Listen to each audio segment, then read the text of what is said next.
And God said, "Let the waters bring forth abundantly the moving creature that hath life, and fowl that may fly above the earth in the open firmament of heaven."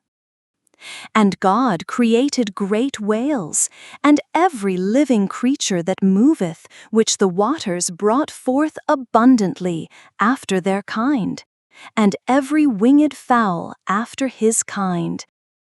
And God saw that it was good.